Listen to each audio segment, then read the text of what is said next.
Thank you. Thank you for staying with us on the AM show. Now we get into our big stories, and it's one major story, really. The NPP's internal elections, the National Delegates Conference, and what the activities of Saturday flowing all the way through to Sunday actually mean for the party moving forward. Joining us for that discussion, we have guests Dr. Kwame Asah-Asante. He is a political scientist. We also have Dr. Osai Kwapong, a CDD fellow, and Dr. Kwesi Amache-Boateng, political scientist at the KNUST. Gentlemen, a very good morning to you. Thank you for joining us on the AM show. Good morning, Ben. So I think I heard Dr. Kwame Asah-Asante. Good morning, Ben. Okay. Good morning, Ben. All right, so I've heard, all right, Dr. Kwapong as well. Do we have Dr. Kwesi Amache-Boateng? All right, so we'll connect with Dr. Kwesi Amache-Boateng shortly. Dr. Asah-Asante, I'll start with you. You were here in the studio with me, and we made our projections, and you said a few things, but some shockers coming through the General Secretaryship position. But let's start with, at the time we left, matters had not been concluded. We didn't know the shape voting would take.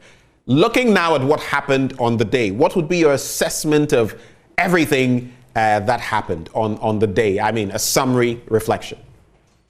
I think if you look at organization, it was well organized. People comported themselves. Okay. If you look at even administration, and I'm talking about the election management body, that's the EC, they also did their best. They did their homework very well. So we did not hear complaints about ink, about this, about that. All went smoothly. It means the management process was also intact. And then we saw also a lot of, people comporting themselves. It tells you that education was solid about what to do with respect to voters and what they were supposed to do during the time. If you look at also the casting of ballot itself, we didn't see much of commotion or riot or anything that undermines the process. It also went very well.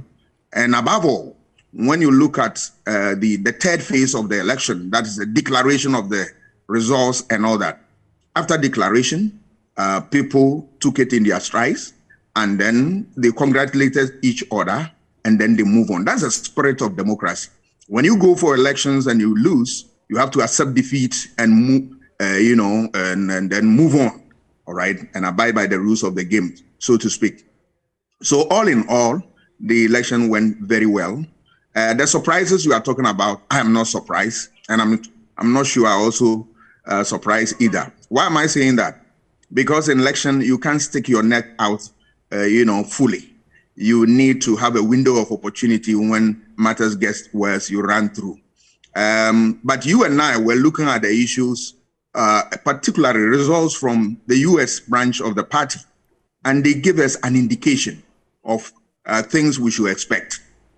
Even though we thought that the numbers involved were few in terms of those who voted in that country, but we realized that they, kick out Mr. Boadu in the US vote. We saw that. And that was a statement. Coupled with the fact that if I said that if you look at the team that the NPP presented in terms of their executive, who,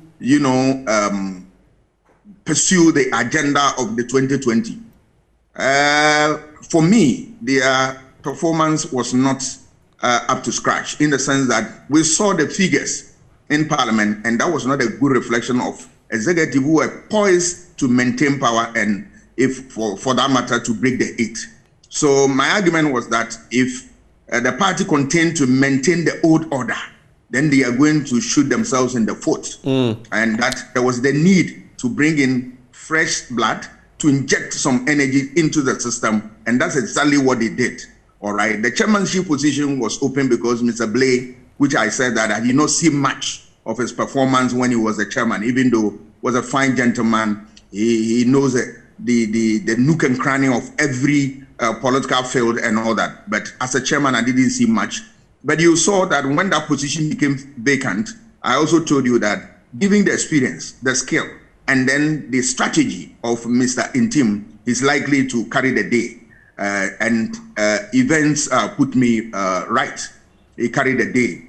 For the secretaryship position, I was not surprised, because if you look at the campaign itself, that is 2020, a lot of deficiencies happened. Why am I saying that? You have a team like what you put out for the 2020 campaign, and NDC was able to, sweep away about 35 or more ministers and deputy ministers. It tells you that, look, there was something wrong with the leadership of the party, particularly with the secretaryship, who were supposed to coordinate all the activities, get people charged, send messages, be part of the strategy that moved the party. I didn't see that. And that is the results we had the last election. So obviously, I had no doubt in my mind that people are not going to maintain him. But you see, in elections, you have to be very careful in making definitive statements, especially in our subject as a social science. It's not the exact science. So sometimes you hold this thing to your chest. But I knew on top of my head that, look, events is going to take a different turn. And precisely so, that's what happened. I was not surprised that Jemfua was maintained, and that's a good thing. And overwhelmingly, it was a landslide, basically, 90+% of the vote. Yes. If you look at that one, and that of Ntim right. Also put a lot, over 3,000 difference between he and Asamoah Boateng, right. Was equal and material worth considering.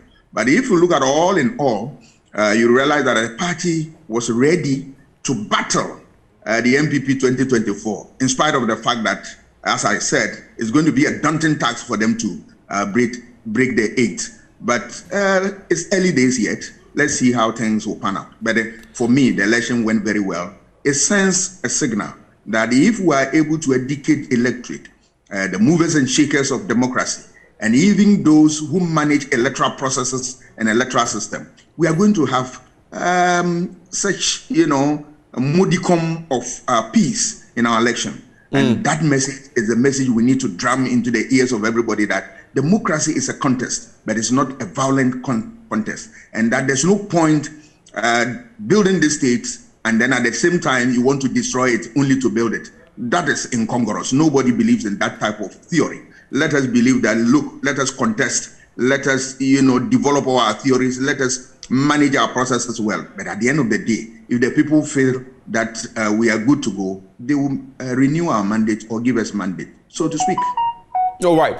Interesting. We saw some scenes as well. I mean, a few altercations, just a few. I mean, by and large, the entire event was peaceful. We can give them, the thumbs up for that. The late start to the program is what, impeded through many activities of media people and others, out of gear.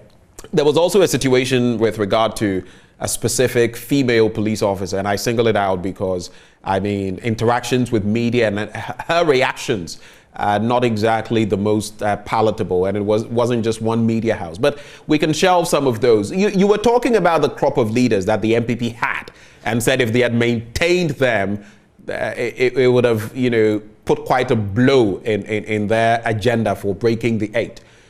Do you feel now that bringing in Stephen Ntim, though some people say he is too soft, so to speak, you need someone boisterous like a Stephen Asamoah Boateng, but the delegates have voted. Bringing in a Stephen Ntim, bringing in a JFK, who is not tried, tested, but who is very vocal and has put himself in that position. Is it the change that was needed, maybe, to put the NPP in a better stead ahead of 2024 in terms of breaking the 8? Because, Doc, we have that unwritten rule. You do 8 years and you move away. This is quite a hurdle that they are trying to scale, in addition to the challenges we're facing as an economy. Now, with this leadership, does it put them in any better stead? I think it's far better than the earlier team that they put together. In terms of the performance I saw, that even though this one I've not seen their performance, but to maintain the old order was to, shoot themselves in the foot. So now that they have, all that is left is for them to organize very well. Nkrumah said, and I quote him all the time, that organization decides everything. This is a time for them to put their acts together, right the wrongs, get all the last election and examine them constituency by constituency and know what went wrong. It's a tall order, but I think that there is nothing that they cannot succumb. But I can also say without fear of contradiction that breaking the 8 is a daunting task. They need to work extra hard, and that is what I have to say. Dr. Akakpo, I'll throw something to you. Your, universal global appreciation of what happened on Saturday, weaving into Sunday. From where you sit, how did that, wash with you? Yeah, I think I agree with Dr. Sante in terms of the overall organization, how in general everything went very smoothly. You did point out those, isolated incidents here and there. I remember I followed the election coverage throughout, so I saw that one slight incident where the police had to accost someone and talk to them. I think Mr. Samir Uku even joined in, a couple of others, to have a conversation with the police. So I think overall it was well organized. And you pointed out some of the the delays, etc. But overall, I think it was a very well organized event. I always say to my friends that we sometimes battle even more fiercely in our intra-party democracy than we even battle inter-party democracy. But I think that is very good, very healthy for our political parties, that internal competition to ensure that you're selecting the candidates who best represent the faces and voices of the party on an everyday basis. I think that's a very good thing. So I liked that. Of course, with these internal party elections, you also always hear about the issue of money. I think there was one interview with Mr. Samoa Boateng where I smiled because he was asked about the use of inducements for delegates, and he talked about how he only paid TNT. He visited them, he said, about 3 times, paid TNT. But then he's heard that other day. But that in itself, if you're sticking strictly to what the party says, is illegal. Even what he was talking about. So basically, he was suggesting he had engaged in illegality, and that his other contenders had also engaged in illegality, albeit maybe on a higher scale. On a higher scale, right. So there's always that issue. And I think whenever that issue comes up, it also becomes a reminder for us as we continue this discussion on how you deal with the role of money in our politics. Questions of political party financing, but then more importantly, campaign financing, and how you manage, the influence of money and the engagement of illegal, some of these illegal activities during, whether it's inter-party or whether it's during our general elections. But overall, very well organized, a good delegates conference, and the next task is to just get the leadership the party has elected to do the work that is ahead of them. When you look at the new crop of leaders, are these the people that can let the NPP scale that hurdle in 2024, taking into, considering the economic situation, going to the IMF, and everything else that is happening? Do you feel the party has the capacity on the back of the people they've elected to scale that hurdle? They face a Herculean task, especially as you mentioned, we've settled in this tradition of 8 years for every political party, right? And, we recycle or we change the trajectory every 8 years. And so I know the main thing for the NPP now is the slogan of breaking the 8, to see if they can actually do that. But they are also going into 2024 against the backdrop of very challenging times, a very challenging economy, a very challenging perception of who they are and what their government has been able or unable to deliver. I mean, if you look at the the first public dissemination of the Afrobarometer results, round 9, that was done by CDD Ghana last week, you do see that the political landscape is really challenging and tough for them as they think of 2024 and breaking the 8. But at the same time, 2 years is a really long time in politics. Sometimes even 1 day is a really long time in politics. And so I think they face a very difficult political terrain, but they've elected leaders that I think sometimes injecting new blood, fresh faces, does help with dealing with some of those challenges. I don't know too much of Mr. Stephen Ntim, who's been elected chairman, but I did follow the general secretary race very closely because a friend of mine who was on Mr. JFK's team was, so I regularly followed all her statuses and things like that as she said about the campaign. And I think one of the things that I picked on was that he seems to be someone who is extremely good at organizing at the very basic level, right? He reminds me of former President Obama, where it's like you win the voter one person at a time, one constituency at a time, one polling station at a time. And it looks like he really traveled far and wide, met the delegates where they are, and seemed to have that organizing capacity, which I think is very critical in any election. Door-to-door mobilizing and trying to meet the voters at their pinch points to convince them as to why this is the course of action they need to take when they get a chance to vote. But it's 2 years. They are yet to pick a flag bearer. We are yet to see the NDC's flag bearer. We are yet to see what other issues would emerge between now and 2024. But at least from where I sit now, I do know that this new crop of faces and voices of the party as elected on Saturday do have quite a Herculean task in this attempt to break the 8. Okay, I just want us to conduct this exercise very quickly so we can move on. The bit about money, I just want us to go back to that, moneycracy. Stephen Ntim paints a certain picture. He says, if we're not careful, right from the internal levels of these big parties, we're going to have someone who could be a money launderer, a narcotics dealer who could take over the party because guess what? That person could bankroll this or that person into a key position, who knows, even up to the point of the flag bearer. And that could basically mean that we sell our democracy, our governance system, to some person who wouldn't even know is pulling the strings in the background. I'm looking at our constitution and what it says about political party funding, the little that it says, because there's not enough in there from where we sit.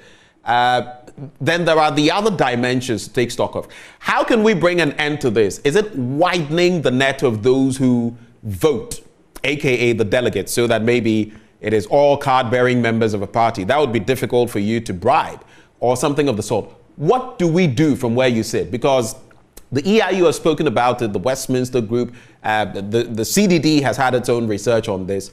Where do we go from here? This question is for both of you, but I'll stay with you, Dr. Osai Kwapong, for your take.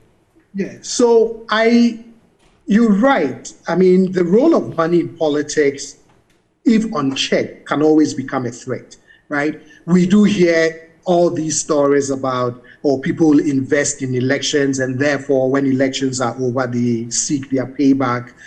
They seek to sort of enjoy their investments, and that is what fuels corruption. Whenever there are conversations about corruption, political party financing and campaign financing comes up.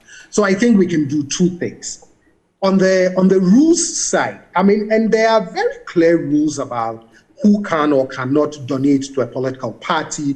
There are also rules about how political parties need to submit audited accounts when they are submitting their candidate, every year. And I think even when they are submitting their nominated candidates for either parliament or the presidency to the EC during an election year, they are supposed to add their audited accounts to it. These audited accounts, I think, the EC should have a mechanism for verifying these audited accounts.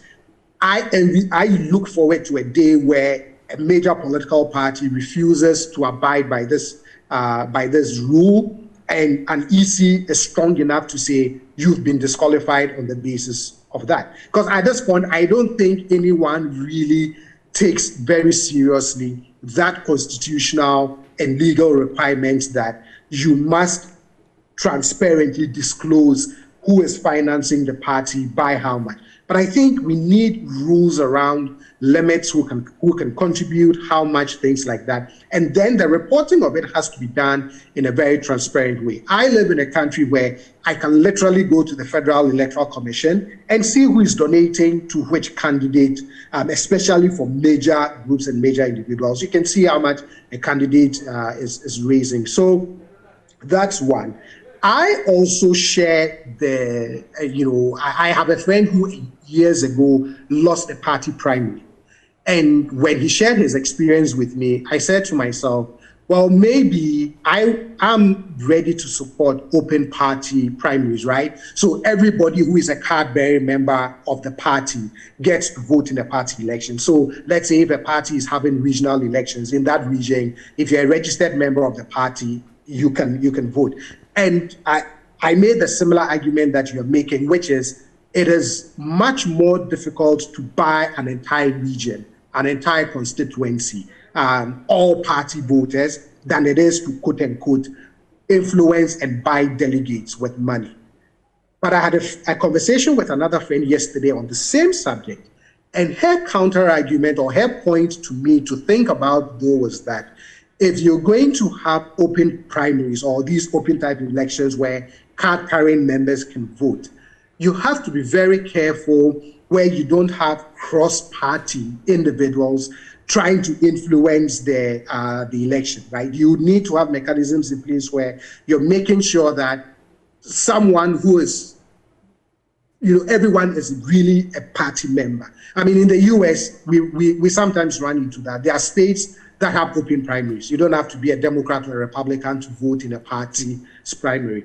And there's always conversations about, well, if Democrats prefer a weaker Republican candidate in that open primary, Democrats show up and go and vote because you don't need to be registered with either party.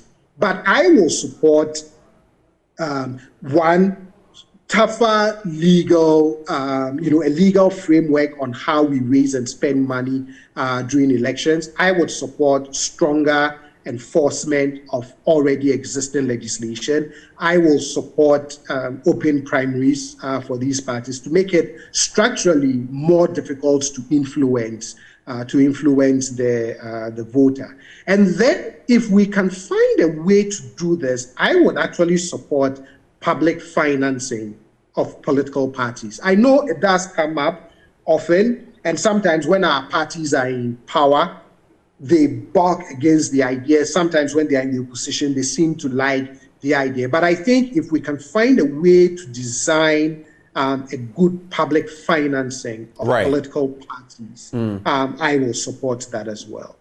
I know that Dr. Kwesi Amakye-Boateng has joined the conversation. A very good morning to you, Doc. Do we have Dr. Amakye-Boateng?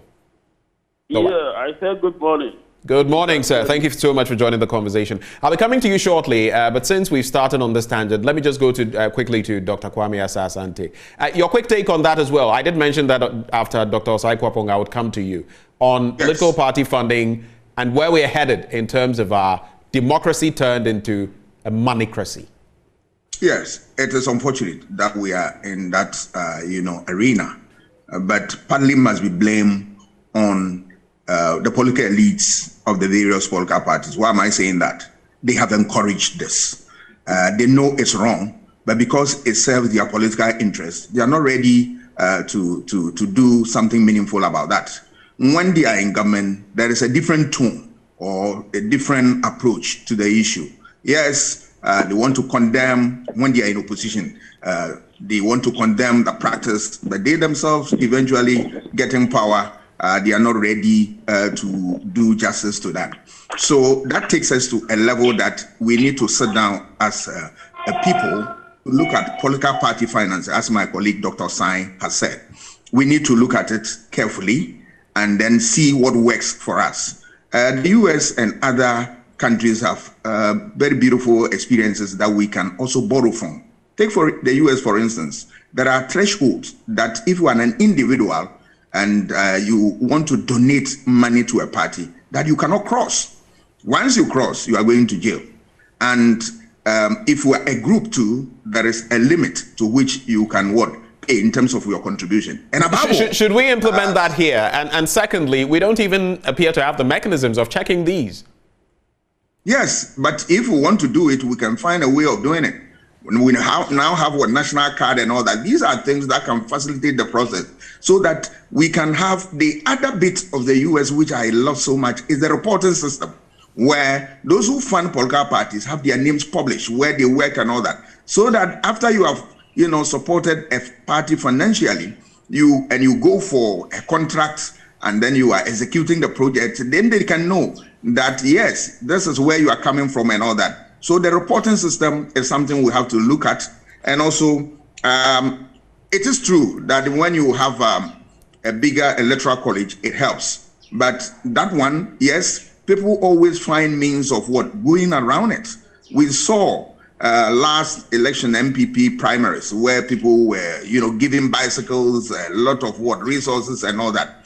The anti-corruption laws and the enforcement must be held in high esteem so that those who cross the line, we deal with them. So the point is that we need strict enforcement of the rules of the game.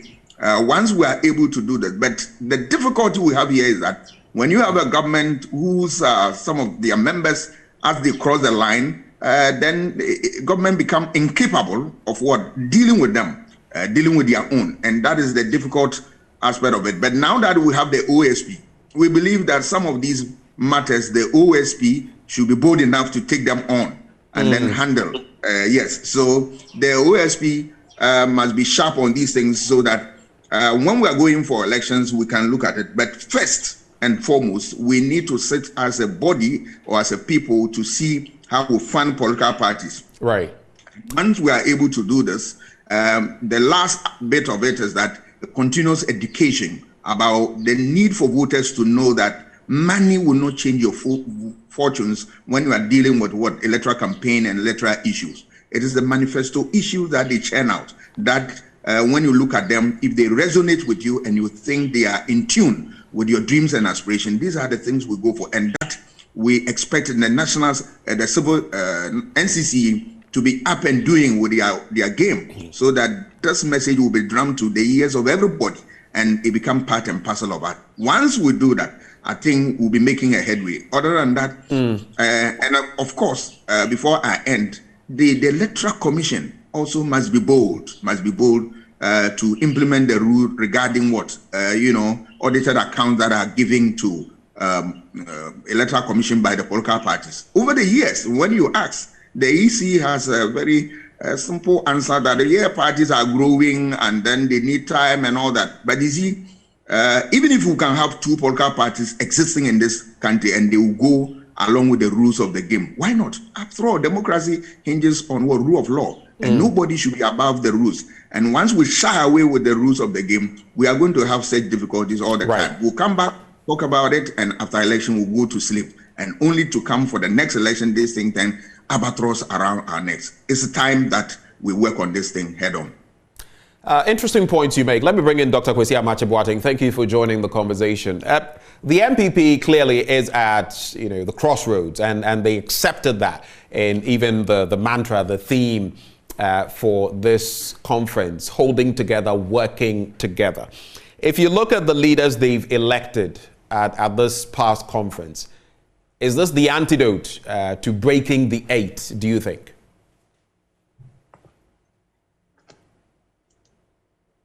Also, say good morning to your viewers. It's an interesting thing whether the leaders elected are going to be such an antidote. They are not the political executives of the country. They are not going to be in the position to implement, even formulate and implement any policy. What are they able to do? These people who have come to meet established powers in the system, the president, the vice president, and the various ministers of state, already established. They can hardly be any such antidote. I don't think so. Hello, Doc? Yes. Yeah, I was saying that there can hardly be any such antidote. They have just come into office and they are yet even to appreciate the powers that their own party's constitution has, vested in them. So initially, they're going to take this before they can usher themselves properly into office.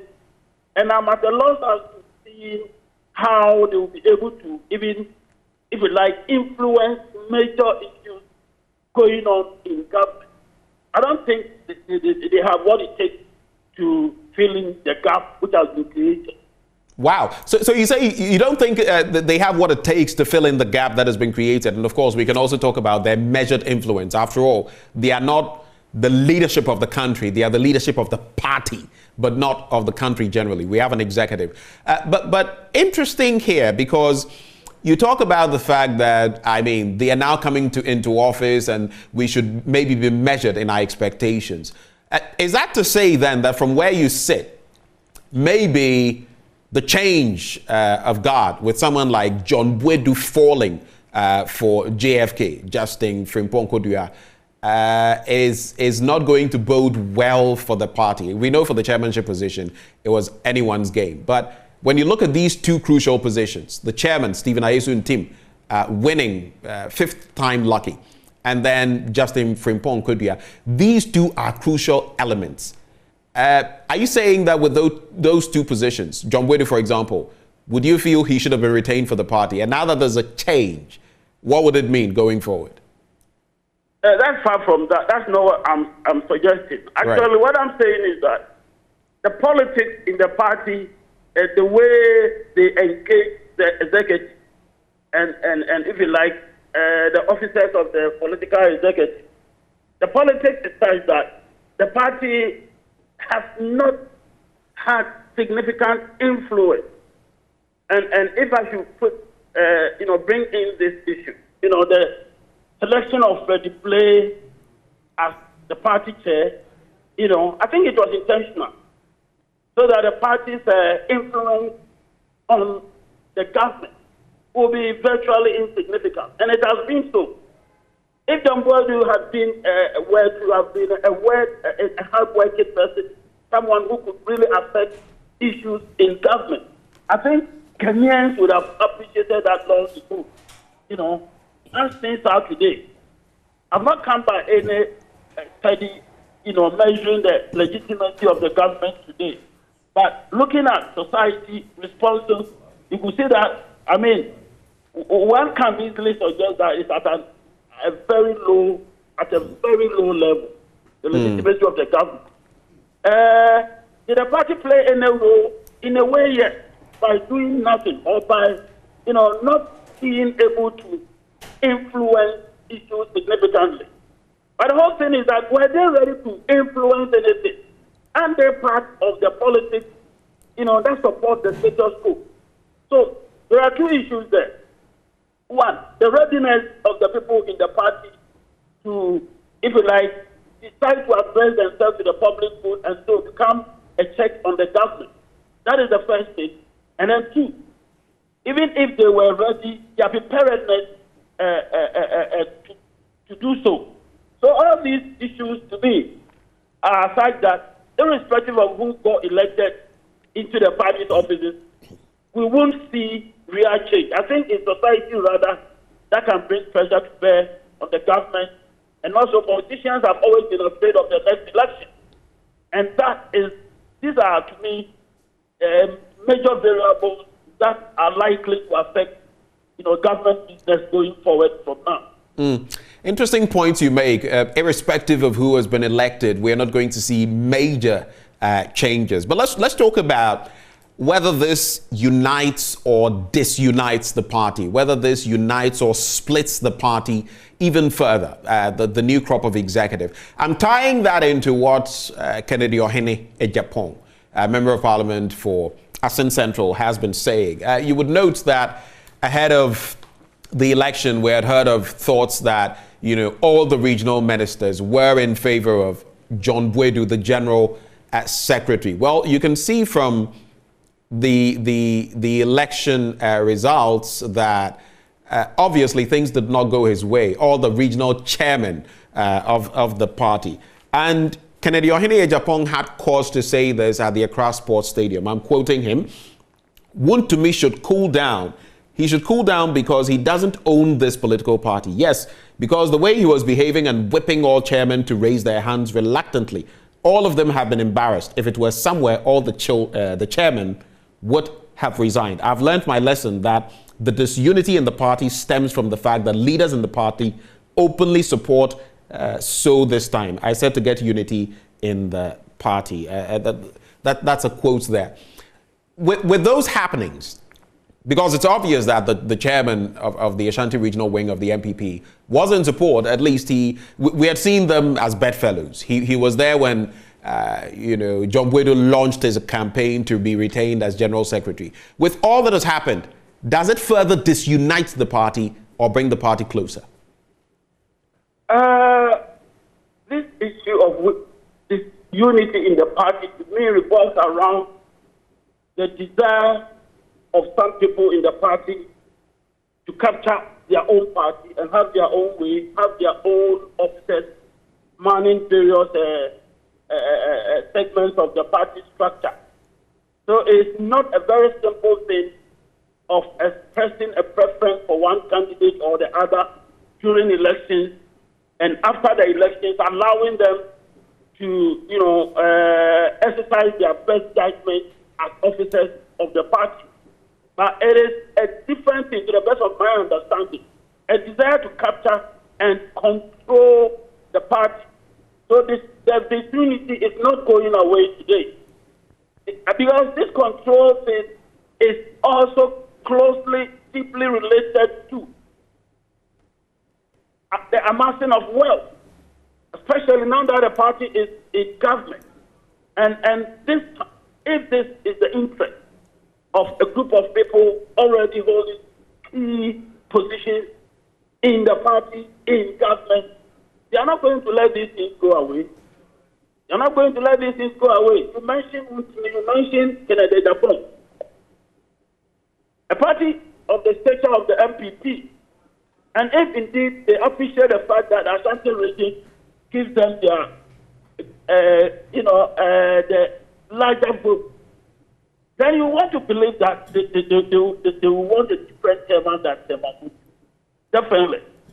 And people in Kumasi are really surprised that the party produced the same one to me.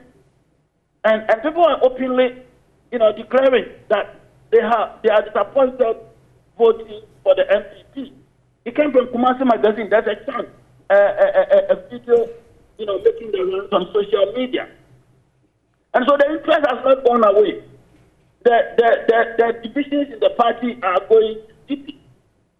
Moving forward to get a flag bearer. The divisions in the party are going to deepen. Because as it is now, the party is ready to rein in the supporters of particular candidates. They allow the supporters of other candidates to have a field day. So that disunity is not going away any moment from now. It's deeply ingrained in the interest of particular individuals who are really powerful people in the party now.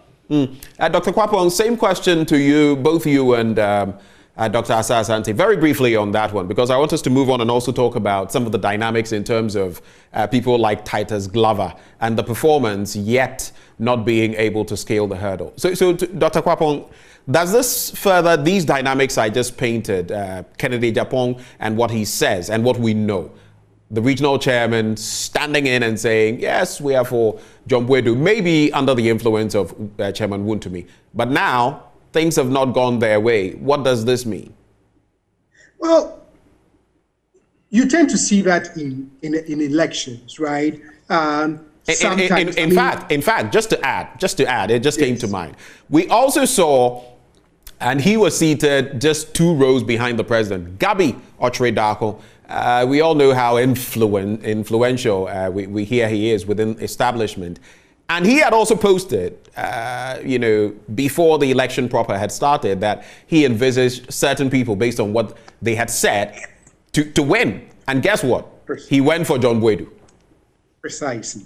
right? So for me, the bigger issue, I mean, I understand the concerns of how, being in a regional party chairman position or some other influential position, that if you don't play neutral, the possible consequences of that for disunity. But I mean, it's something you would always see in an election where, some people would stick their necks out for particular candidates. For me, I always say that the bigger issue is when all is said and done, right? After we've intensely campaigned against each other in this intra-party democracy and, preferred a John Boadu to a Mr. JFK, when all is said and done, when the election is over, how do we manage post-election grievances, should any emerge? So, for example, those who were rudely and firmly behind Mr. John Boadu, how do they process the loss vis-a-vis the bigger interest of the party? If you can find a way to properly manage that, I don't see this further dividing the party. And for me, the biggest lessons for this in terms of how they do that is for them to go back to the 2020 primaries, because I believe that part of what caused a lot of the seats they lost in the 2020 parliamentary election was how poorly post-primary grievances were managed. You need to make sure that the losing candidate walks away feeling like they are still a member of the family, a member of the party. You want to make sure that ultimately everybody is still guided by the party's interest, even as they wrestle with their own position or lack thereof within the party structure. So for me, that's what I will be looking at: how they manage the post-election grievances, should any emerge. Because for me, that would be very critical for the unity of the party going forward. Right. To you, Dr. Asante, it's interesting because even as we talk about all of these things, and His Excellency the President, Nana Dankwa Akufo-Addo, has come out to congratulate the new executive members of the party. But guess what? The same person who is now chairman of the party, Stephen Ntim, previously, the same Nana Dankwa Akufo-Addo had said about him, I can't work with him. I cannot work with him. Now he is chairman of the party. What does that do for the party? Yes, these are problems of political communication, that once you are in a party, you must be able to develop a very solid political communication strategy and platforms where people are educated on how to communicate politically without, offending people's sensibilities and all that. Dr. Asante, my sincere apologies. I have to do this. Pardon me for that. We have Titus Glover on the line. He joins us for a conversation. Of course, he was in a keen contest with Henry Nana Boakye for that particular slot, the organizer slot of the party. Mr. Glover, a very good morning to you. Thank you for joining the conversation. My name is Titus Glover, not Glover. Mr. Titus Glover, a very good morning to you. Good morning, bro. My apologies for that. Okay. Yeah, I love my name. I know you love your name. I know you love your name. All right, so let's look at the national organizer race. We have Henry Nana Boakye pipping you, so to speak, but you had quite an impact. I spoke to the analysts and all of that. People felt surprised that you had done so well. In fact, out of the 16 regions, you took about 15 of them. Yet you did not win. How do you feel about that? I feel encouraged. I am satisfied with the work that I did, but the ultimate is that I didn't win. Let me take this opportunity to thank all the delegates who had faith and believe in me that I should have been the national organizer. But I think that as long as they have spoken,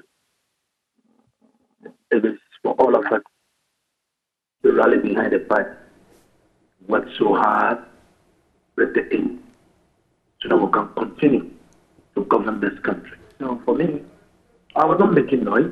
I was quite doing the submarine type of campaign, moving around the length and breadth of this country, telling my message and hope to them.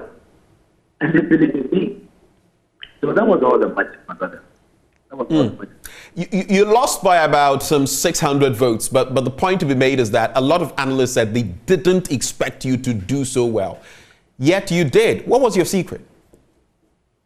Seriously, I told you, it's about my campaign, the so-called campaign that I do.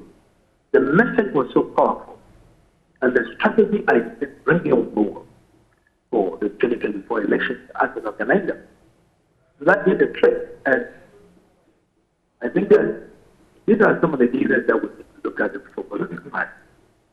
And seriously, I think that there's more that needs to be done. You know, there's more that needs to be done. The Akakpo has done so well, but our communication is not going that well.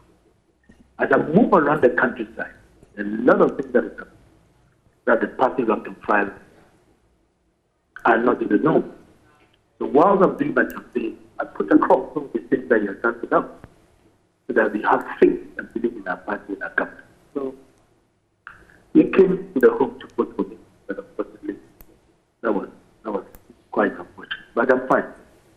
And I'm glad you're saying you're fine. A lot of you have, congratulated your winning candidates on all of that, which is a fantastic thing. But let me ask you, on the back of this performance, whatever happens in 2024, on the back of how well you fared, is it a slot you would go for again, likely? It is early yet. It is what? I just come out of election. Just Saturday, today is Monday. I just need to recall it to my shell and do some self-reflection. Mr. Titus Glover, I'm losing you a little. So when I asked the question, did you say it was something you would contemplate? I didn't quite get it. The connection. Ask the question again. So I was asking, on the back of this solid performance that you put up, is it likely that you would give yourself another try? After all, we've seen Stephen Ntim 5 times, and now he's got it. Bro, you can't say to another politician.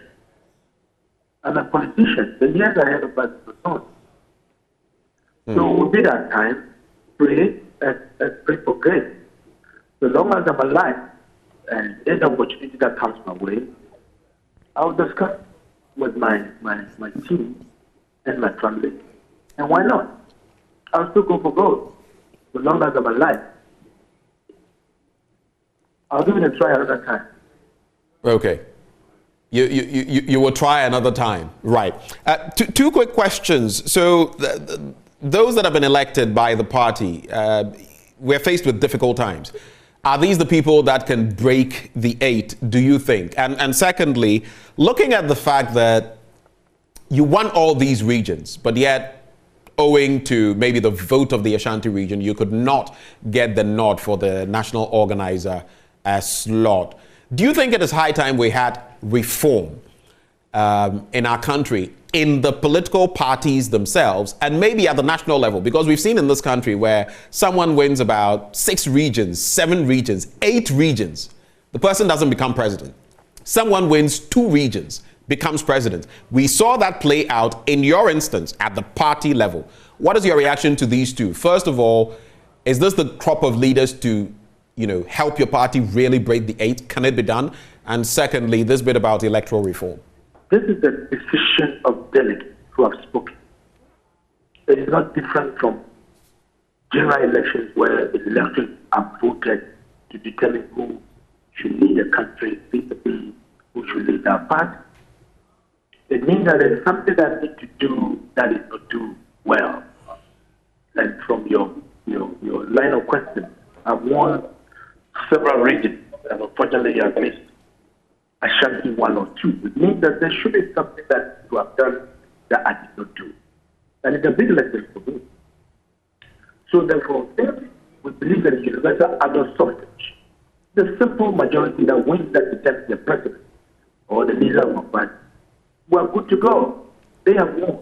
I believe that we support all the leaders who have taken up positions in our party. It doesn't go and work. So for me, I have no problem. So long as delegates are voted, and these are leaders, it's their duty to respect and cooperate and support them for them to win. So I'm fine. I will just sit back, do some self-introspection, and look at the way forward as to how I can help the party. Then that's it. Your own former colleague, Member of Parliament for Asin Central, Kennedy Japong, has chastised Chairman Wood-to-me, especially for supposedly whipping other chairmen of your party across the regions to all push for John Bwedu. Well, John Bwedu did not make it. JFK did. What does this mean for the unity of the party or disunity of the party moving forward? Because we know intra-party people had their own favorites and all of that, but this very obvious way of putting it out, is it going to inure to the benefit of the party? It didn't happen too on the ground. A lot of my own MP colleagues work with it and on, but I have no problem. That is politics. So if Kennedy has chastised Chairman Wood-to-me for what he has done, I think that some of the things that we need to avoid. Even if you want to campaign against somebody, we should be on the quiet, but to openly show it sort of bring some sort of few problems between aspirants. Did you say it was a problem? Did you say that is a problem? What I'm saying is everybody has a choice to support whoever she wants. So that is their choice that they want to do, and they've done it. So let's leave these things behind us and move ahead as one party.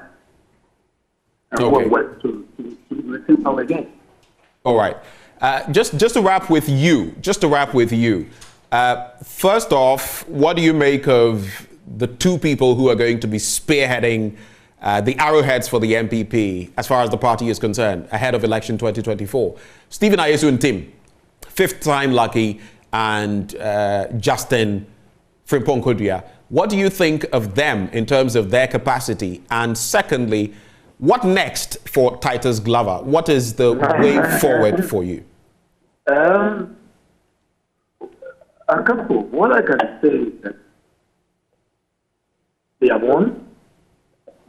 Delegates believe that they are the right people to do their party for now. Let me also take this opportunity to compliment my main competitor, Henry Nanabuachi. He underrated me, but now you can see that the force. I've tried several to counter it before, but I've been unsuccessful. Anytime I try, his line is busy. So let me use the video to congratulate him as well. We have won. Our duty is to support all of them so that they can perform and let's win power. I don't have no problem. So let us avoid any issues or whether they have the capacity, they have the competence. We have won. Delegates believe that they are the right people to lead our party. So this is what the delegates are for.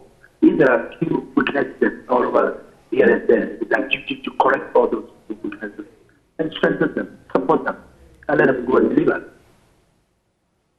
All right. In terms of what next for you? Myself? Yes. I just come out of election, my brother. I need to do some self-reflection. But Titus Glover is a fighter. I'm a fighter. I will seize the opportunity when it comes. But for now, I need to cool off. I said two things. My family, my team, and we'll see the way forward. But Titus Glover is Titus Glover. Mr. Titus Glover. I'm not worried. I'm not prepared. But I'm fine. All right. Thank you so much, sir, for joining the conversation. And we wish you the very best. Thank you. All right.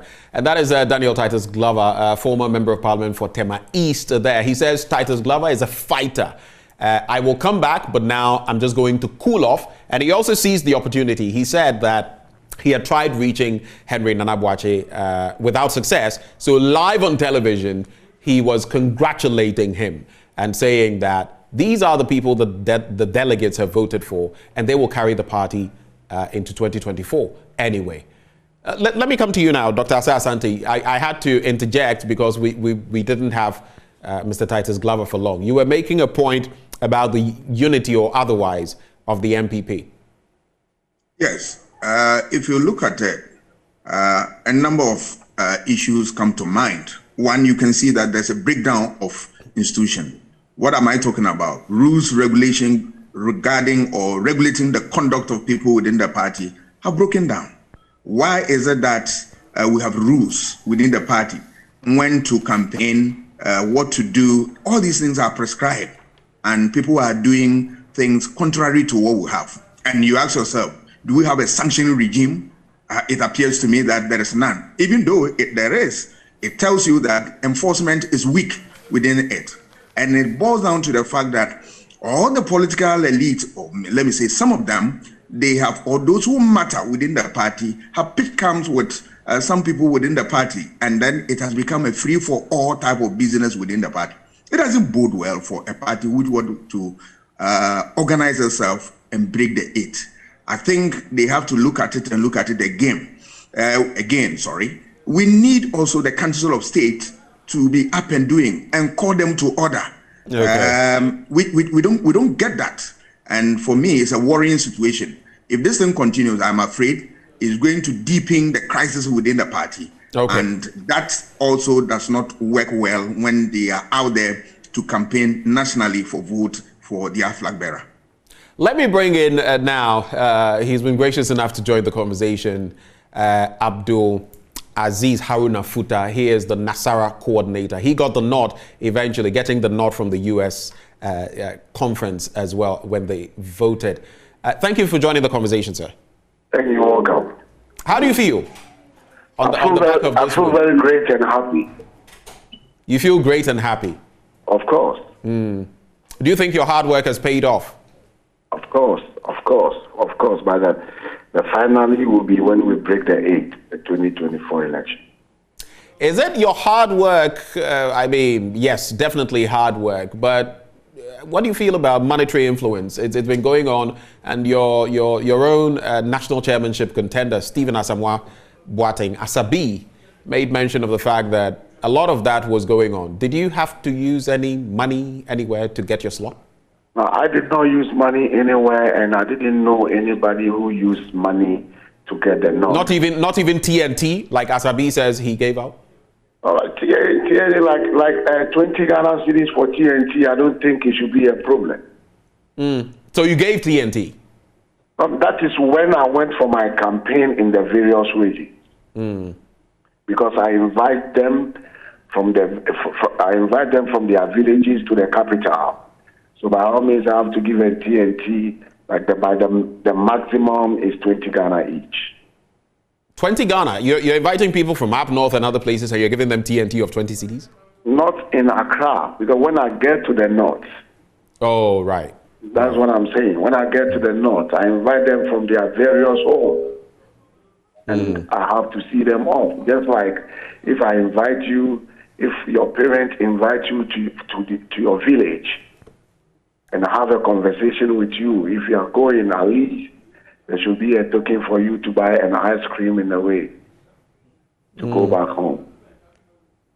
The Nasara coordinator's position is one that is crucial to the party as well.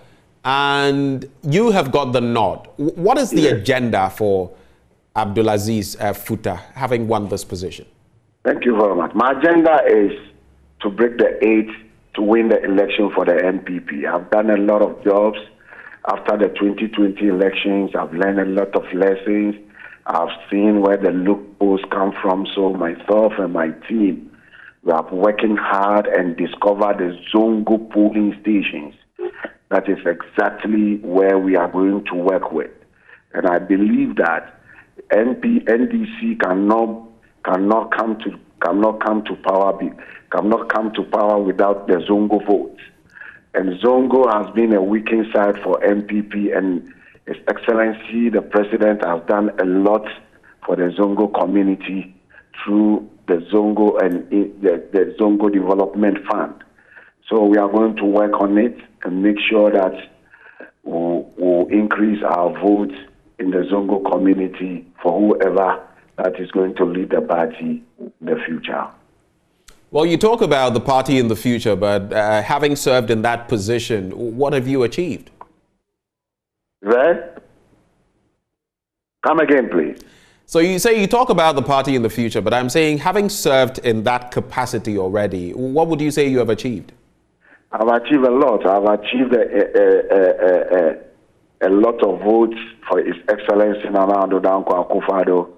I've achieved for him to maintain, to beat his opponent, Mr. Mahama, with 500 and something thousand votes for the first time in the history of Ghana. That is my biggest achievement. Now that, we have the economic turmoil in the country, especially as you're also tied to the Zango communities and your work, what would you be doing? The economy is at play. The IMF is negotiating with us. We have a whole lot to deal with as a country. How are you going to influence the Zango community that you speak of? And what can we expect moving forward? Thank you. I have a lot to explain to the Zango community. One, our party is the best alternative for the Zongo community and Ghana as well. But we don't think NDC can do it because NDC, they were in IMF with no crisis. We live in Ghana for more than 4 or 5 years without a light. Another NDC, they couldn't pay the teachers' training allowance. They couldn't pay the nation's training allowance. They couldn't take care of the economy. But for us, the economy, we inherited an economy under the IMF. And inshallah, the economy is doing well until this virus visits us. And we don't have any option apart from the virus. You can see the Korea War. So I have a lot to discuss with my Zongo community for them to understand and support our party to break the AIDS. Let me ask you as we gear up to wrap the conversation, JFK won the General Secretaryship slot. Are you happy about that? I'm happy for our party, of course.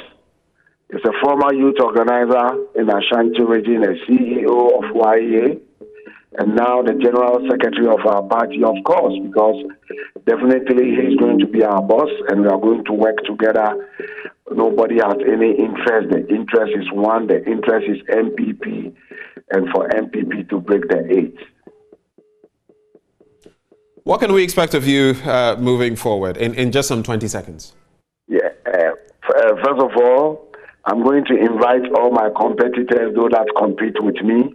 I'm going to invite them to have a lunch meeting for us to discuss the way forward of our great party, because we need unity to break the AIDS. Second, start campaigning to unite the entire party. Yes. Well, thank you very much for joining the conversation, Abdul Aziz Haruna Futa, the National Nasara Coordinator for the NPP, emergent victor in that category. I'll be wrapping the conversation with my guests, but as I do so,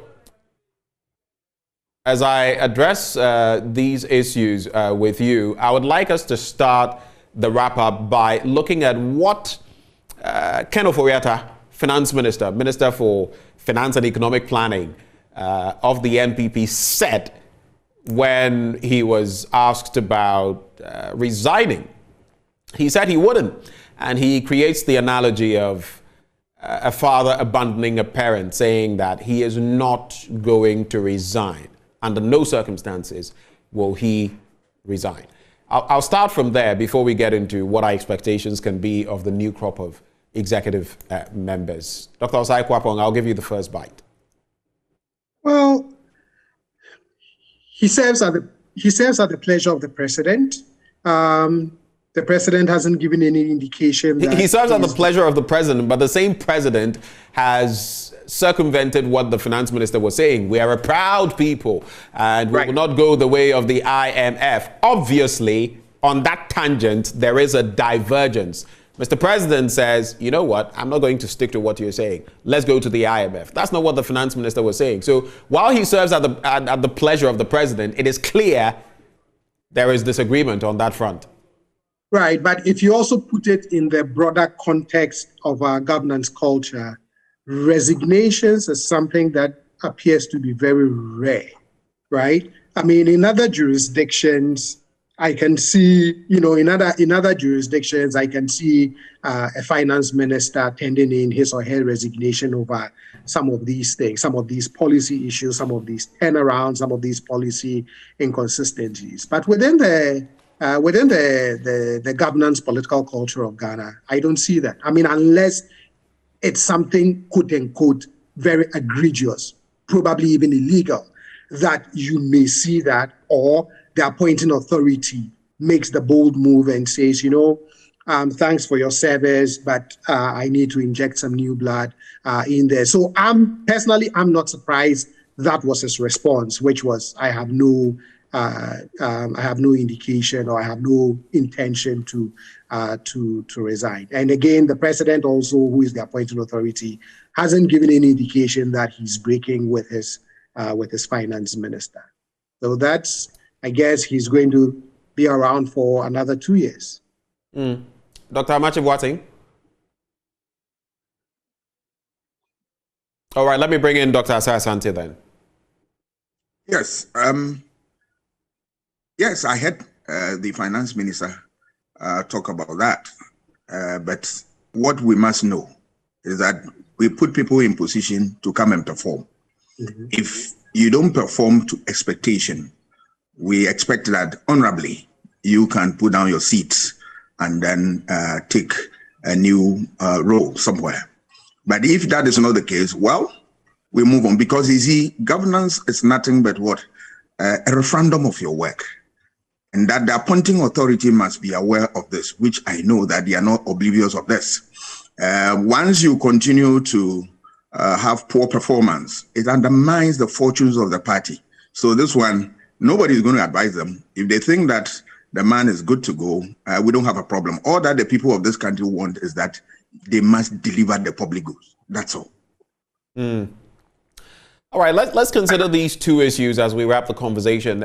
Even as we've had the NPP's delegates conference, on the back of that, we saw quite a number of issues raised. We had Peter Otokuno famously or infamously go there and say things are so hard economically that maybe it's only the cocoa season of those delegates who have come there, but that he was hoisting Kenke and talking about the price and everything. But tied to that, former President Mahama has been speaking, and he also talks about, one, the syndicated loan of 1 billion, which we are going for. And he says it is not good for us to go for that loan in these times, especially in respect of the unfavorable terms and conditions applied. Then he talks again about the use of the Ghana card as the sole reference point for any re-registration when it comes to our electoral process. Gentlemen, those two awaiting your reflection. I'll come to Dr. Akakpo. So on the first issue of the 1 billion syndicated loan, yes, I mean, I understand the former president's concern because of how unfavorable the current conditions are and how much it's going to cost the government to borrow that. But at the same time, we also have a government that is facing some serious liquidity challenges, right? Revenue generation, that to the point where its fiscal challenges is one of the reasons that is leading it to seek a bailout from the IMF. So the government is in a bit of a catch-20, a catch-22 situation. If they don't, let's say if Parliament is able to block that and not approve that, I'm just wondering what the alternative then is for government in terms of the fiscal situation it finds itself in. If it can raise the money from somewhere else, or if there's some stopgap measure that allows it to buy some time between now and when it's able to finalize an IMF bailout package and get to the first tranche of injection into the economy, then that would be good. But other than that, when you are in very dire situations, sometimes there's also a high price you end up paying for some of the choices that you've made. And this is one of those clear examples that we find ourselves in. On the question of the re-registration of voters and the use of the Ghana card as the sole form of identification, again, I don't know why every cycle of registration of voters, we get into these contentions over what becomes the acceptable form of identification to show that you are a Ghanaian and therefore eligible to register to vote in an election. I know that the goal of this government, particularly as articulated by the vice president, is to get the country to a point where the Ghana National Card becomes the key form of identification that ties us into all kinds of systems in the country. There's merits to that, but we are not there yet. So between now and when we get there, administratively, can the decision be made that besides the Ghana card, that there are other ways in which one can demonstrate their eligibility as a voter and be made to vote?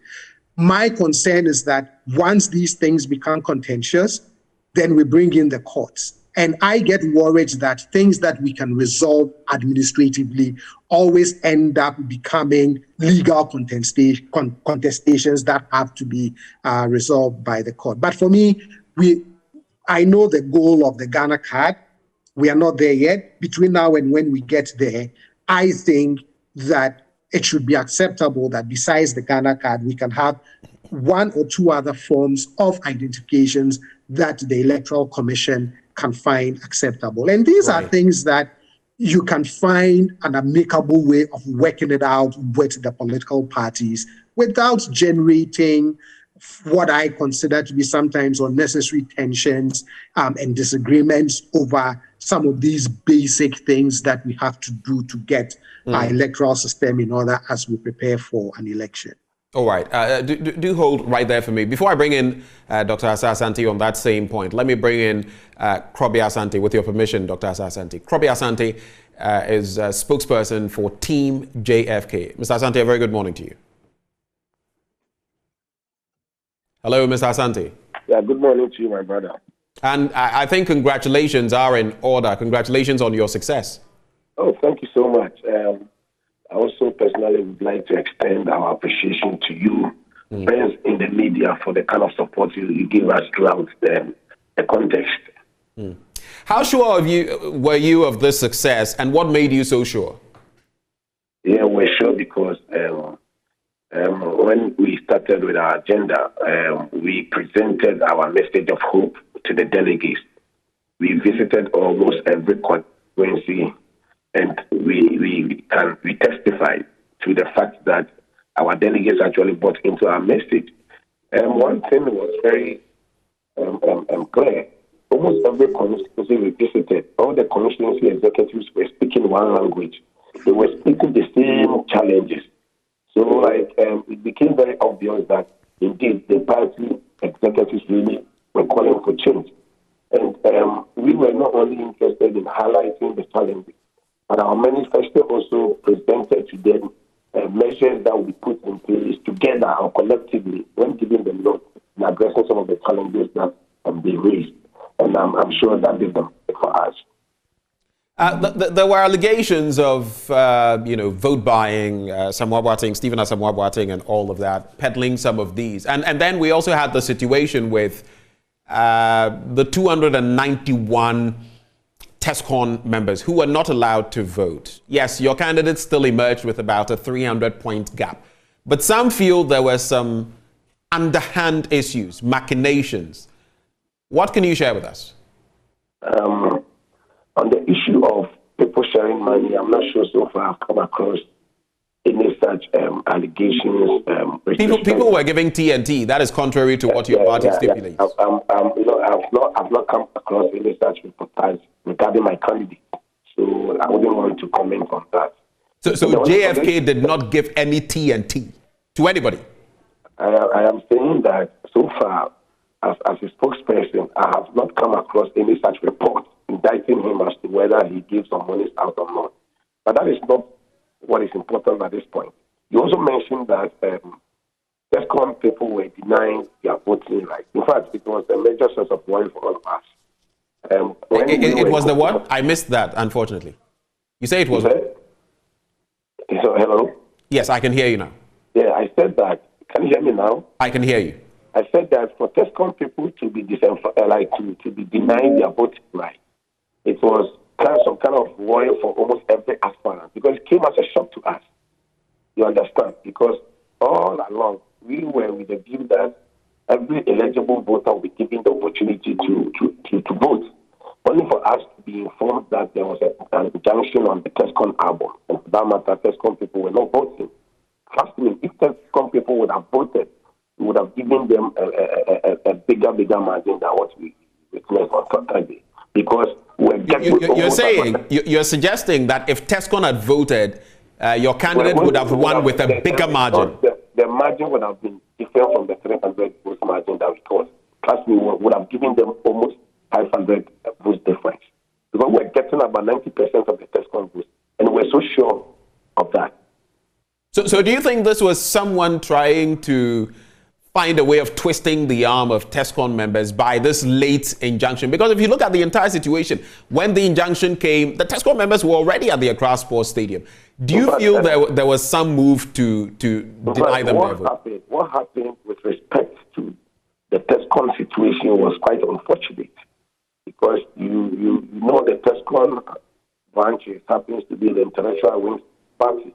These people sacrifices a lot for the party. So I was with the view that at this point in time, where they are also supposed to have a feel that they are part of the party's electoral processes, and suddenly they were supposed to, they were informed that they cannot be voting. But a lot of them were frustrated, and I was not surprised that at the point in time they were agitating. In fact, even as aspirants, as stakeholders in the election, we were not happy with the decision. But there was nothing that we could do at that material moment. But we were so sure that even without the TESCOM people voting, we were still going to win the elections. And of course, we won the election. My final bit to you, before I ask what the plan is for Team JFK moving forward, what has the interactivity been like, the discourse between Jombwedu and Justin Frimpong Kodia post? Talking about what? Pardon me? So I'm saying, what has the interaction been like between Jombwedu and JFK after the elections? It's been so wonderful. Yesterday, Lawyer Justin Frimpong Kodia, the General Secretary of the NPP, placed a call on his senior brother, Mr. Jombwedu. And they had positive engagement. Oh, so it wasn't Jombwedu calling to congratulate JFK. It was JFK who called Jombwedu. Yeah, it was Justin Frimpong Kodia who did the call yesterday. And Mr. Jombwedu also responded positively. In fact, he will be continuing with the calls. He will be placing calls on almost every aspirant who was part of the electoral process. The idea is that Lawyer Kodia feels that at a point, we have reached a point where we need to unite the parties for us to be able to push the agenda 2024. He's the General Secretary today, but he and his supporters alone cannot guarantee us victory in 2024. We need the support of everybody. In fact, yesterday there was a unity party that was organized by Chamaun to me at Underbridge, and he presented the same message of unity there, that is urging all his supporters to put behind us our differences and see to it that the agenda that is ahead of us is so big, and without unity, there's no way we'll be able to break the eight. So at this point, if you're a follower of JFK, if you believe in JFK's vision, you need to understand that the victory for JFK last Saturday is the victory for the party. And in the victory for the party, what it means is that we need to come together as people with a common interest and agenda, so that together we can make breaking the eight possible. All right, so to wrap the conversation, I'm sure as a team and as the General Secretary-elect, you want to hit the ground running. What is the plan? Are you going to be learning some lessons from Jombwedu, for example? Is it part of the plan for JFK to sit at the feet of Jombwedu to learn? Yes, there are so much lessons we've learned. And one key one that I would love to highlight on is the General Secretary making himself accessible to the party people. In fact, when we were doing the campaign, this was the major concern for almost every party delegate. The party executives were almost every constituency is visited. One of their key concerns was that the General Secretary's office, the General Secretary himself was not accessible to them, and that they wouldn't want to have another General Secretary who will come and follow the same path. So JFK will be more accessible? He will be more accessible. He's going to operate from the party head office. And this one, I want to place emphasis on that. Lawyer Justin Frimpong Kodia, as the General Secretary for the New Patriotic Party, will be working from the head office. Thank you very much. Yeah. Right. Mr. Kwame Asante is spokesperson for Team JFK, Justin Frimpong Kodia, who won the General Secretaryship slot. Thank you so much for joining. Dr. Asante, you have the final word on those two issues. Hello, Doc. Okay, it doesn't appear we have Dr. Asante. Do we have Dr. Osai Kwapong? Can you hear me? No? Dr. Asante, I was saying that, I went to Dr. Osai Kwapong on 2 points. Okay. So you have the final bit.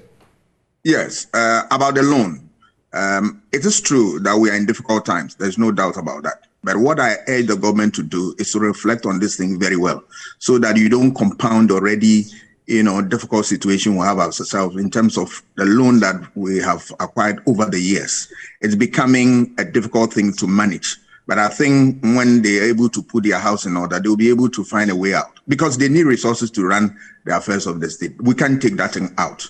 So if they do the balance sheet very well, they'll be able to know what to do and then to save this economy. The issue of the national card is an important one in the sense that, look, we want as many people as possible to be able to be use the card for various transactions, including exercising their vote. So if the ultimate aim is to get there and we are not there yet, then it calls for a reflection and to be able to include other mode of identification as a means of making people express themselves in terms of voting. So we expect that much as we want to use the national card and we are not there yet, we must also have opportunity to allow people to use other means of identification to vote so that we don't disenfranchise people unnecessarily. Thank you so much, Doc. Thank you so much, gentlemen. We had Dr. Osai Kwapong, who is a CDD fellow, joining the conversation. You just heard Dr. Kwame Asante, political scientist at the University of Ghana. We also had Dr. Kwesi Amache-Boateng, political scientist at the Kwame Nkrumah University for Science and Technology. Gentlemen, we are immensely grateful. Thank you for your time. You're welcome. Take care. Great. And moving on from the politics of things, we're coming home to talk about some other crucial matters. How about we talk about the fact that the School of Communications is 50? They'll be joining us on the show and they'll be telling us about what the rollout is. We also have later on the show the EcoBank Joy News Habitat Fair. Where you live matters. We'll be interacting with Elegant Homes and Superlock Technologies this morning, right here. More conversations to come. Stay with us.